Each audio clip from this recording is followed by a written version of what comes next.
I'd like to take you for a quick walk through the show. This is a collection of black and white litho drawings that I've done over several decades for various purposes and reasons, particularly in conservation areas. And I've colored them now with pastels. And I was amazed to see the kind of,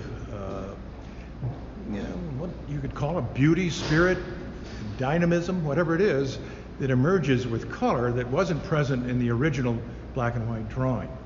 So we'll start over here with the Caspian tern. This is a pair of terns that I drew for a fundraiser for the Nisqually Delta Association, seeking to protect that rare estuarine condition in South Puget Sound. These Caspian terns do occupy that area. They're big, dynamic, powerful flyers, and coloring it again, giving that red beak some emphasis, really, I think, emphasized the personality of that particular species. The young peregrines are birds that have been restored to the San Juan Islands, and at the time, again, this was a portrait of a pair of young birds that I did in connection with a Nature Conservancy project on Waldron Island to protect the habitat. Again, putting the color to it brought these young birds forward in a way that I hadn't really realized was possible in black and white. Spotted owl on the hunt, a bird that's iconic, one that of course is endangered, ancient forest dependent, a marvelous bird. The thing that I experienced with them in the wild was their innocence. They were almost as interested in me as I was in them. They would approach me, look at me, much as I would study them. That's a rare moment in nature when a species is unafraid and will approach you, as well as, of course, being very beautiful.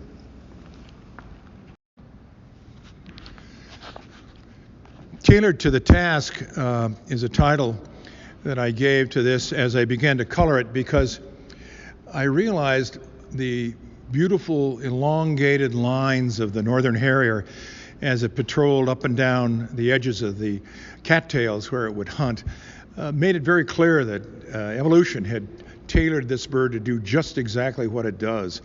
Elegant, dramatic, and versatile. These birds are part of the winter scene up on the Skagit, and this young bird with a plumage distinct from the adults has its own beautiful color that matches the waterscape there. Next, the little owl, which is entitled Combatant, in part because you watch these short-eared owls out in company with the harriers, the rough-legged hawks, and even the eagles, and they protect their home ground. They're a diurnal owl. They're out there flying around looking like big brown butterflies back and forth over the marshlands, and it's something to witness. Part of the, I suppose, implicit and available entertainment we can have just up the road off I-5, and it can inspire poetry, painting, sculpture, and just the good feelings of watching these birds fly wild and content.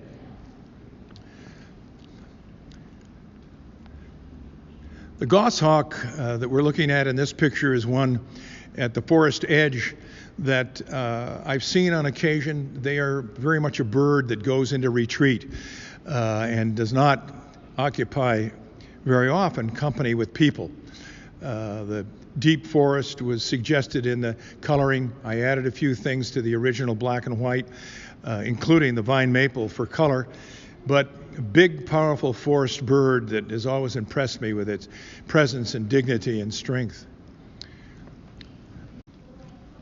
Trumpeter swans are on the Skagit as I speak, and getting off Interstate 5 and heading through Conway and out onto Fur Island.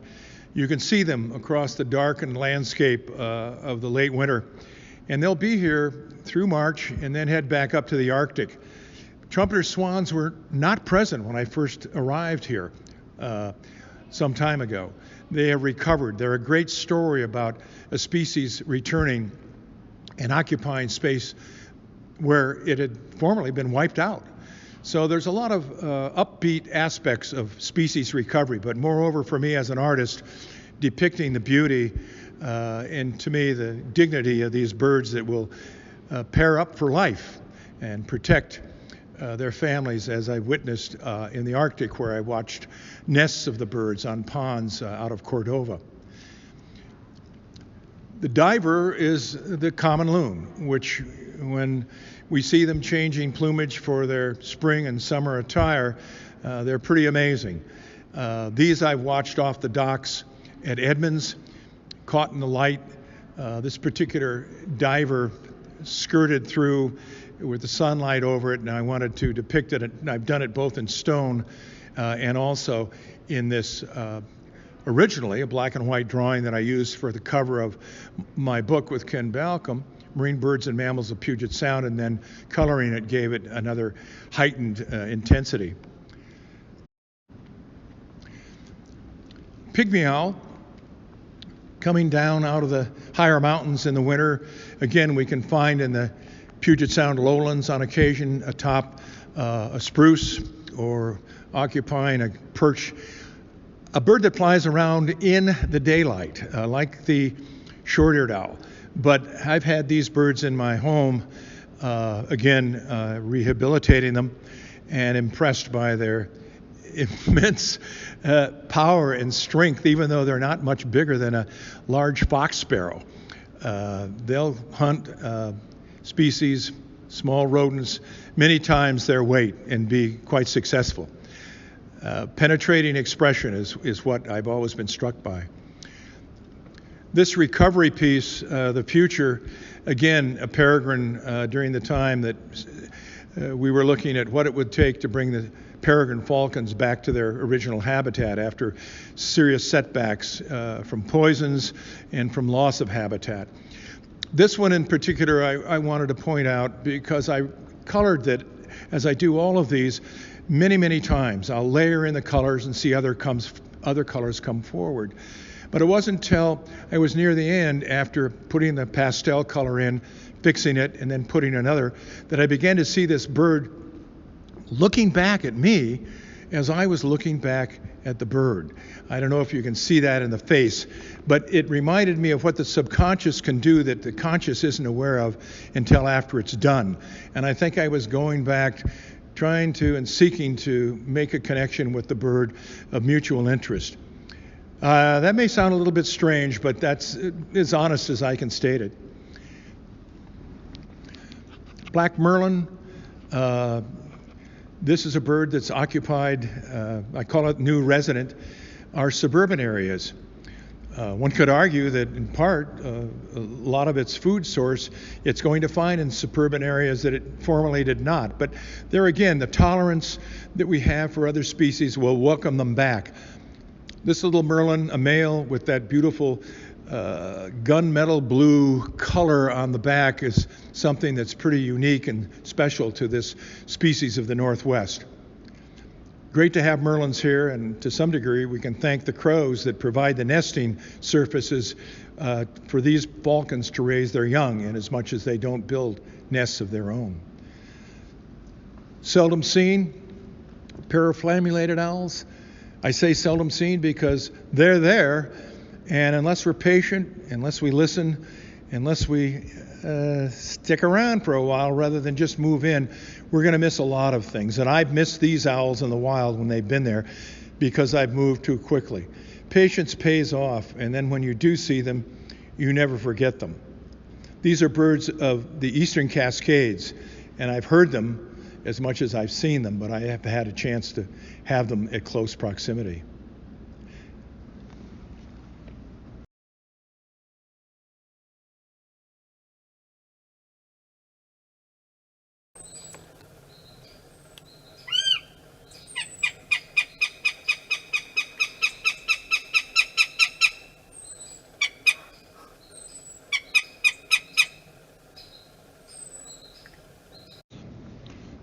The raven has always been a favorite subject of mine, like the kestrel, I've had them in my life for a larger portion of it, learning about them, being companions with them, maybe even calling it a bit of a friendship, if you will, but certainly to celebrate and to give some tangible expression of feeling to them through my sculpture and through the drawing.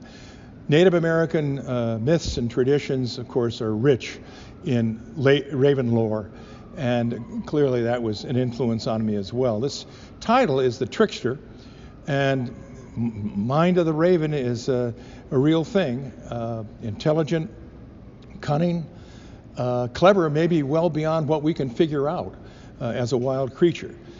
So you could say they're full of tricks, and I tried to, again, as I was finishing the piece, realize some of the inquisitive trickiness of the subject in this rather dark portrait of the raven. Looking in the eye, maybe you can pick up some of that as well.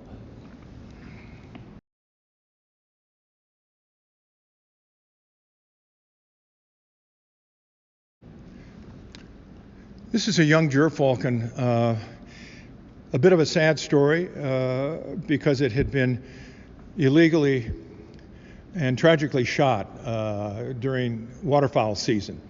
I don't know the circumstances, but it didn't survive. But I did have a chance to study the beautiful plumage, the dignity of its face and form. It's also a first-year bird and had been coming down for its first wintering along the Skagit and up at the Nooksack. In any event, having a chance to portray it in memory and pay homage to the beauty of the bird was something that I think is one of the pleasures that you have as an artist. You can put into tangible expression something that you feel deeply. This next one is a group of Kestrels. These have been companions of mine over the years that I have been associated with birds. As an 8 and 9-year-old, I had a chance to have a kestrel fall out of a local nest when I lived in the San Fernando Valley. And lo and behold, companionship was struck up, and I began to understand the intricacies of the personalities, complicated, complex, and for much of my life into my beginning years in art, I would have kestrels at my home, in my studio, flying around my yard and properties.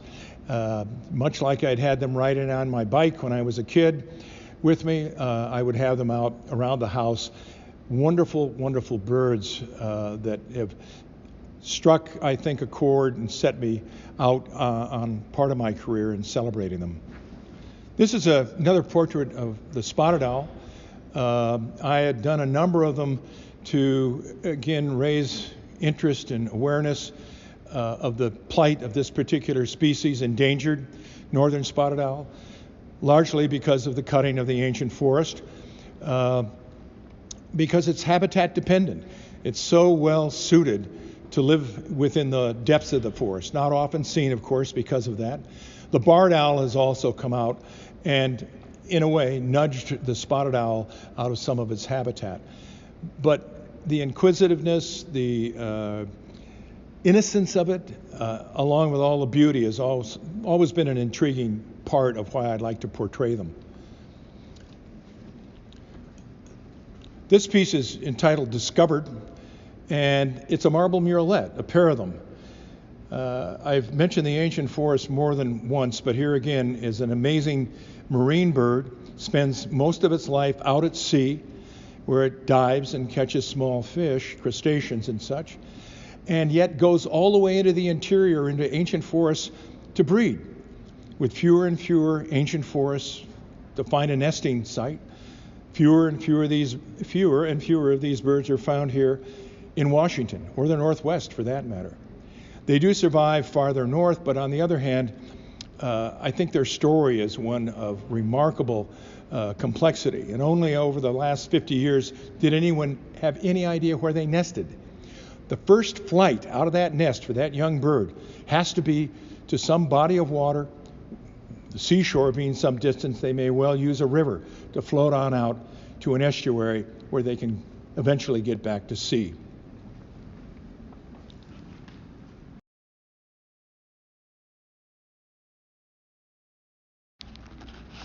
The young golden eagle is entitled Endurance. It's a bird we don't see a lot over in western Washington, but they're here, and they have been nesting in the past up on San Juan Island when there was a terrific rabbit and hare population to support their growing families. I was particularly struck with the extraordinary breadth of their back and the powerful expression of their wings, and of course the countenance, the way they look at you, the expression of defiance to a degree, but also an element of an interest. Next, the migrant piece, or winter's hawk, was one that I did from a study of a bird that stayed at my house for a while. It had been injured, and part of what I was able to do was restore it to health and release it. But he would go around with me on the back seat of the Volkswagen I was driving at the time and get out and sit on the perch up on Lopez Island, and gave me a chance to study it closely. But again, in finishing with color, I was always struck with the expressions that seemed to come out in color that I never really had seen as much in the black and white original drawing. And this is one of them that conveyed that intensity of expression I wanted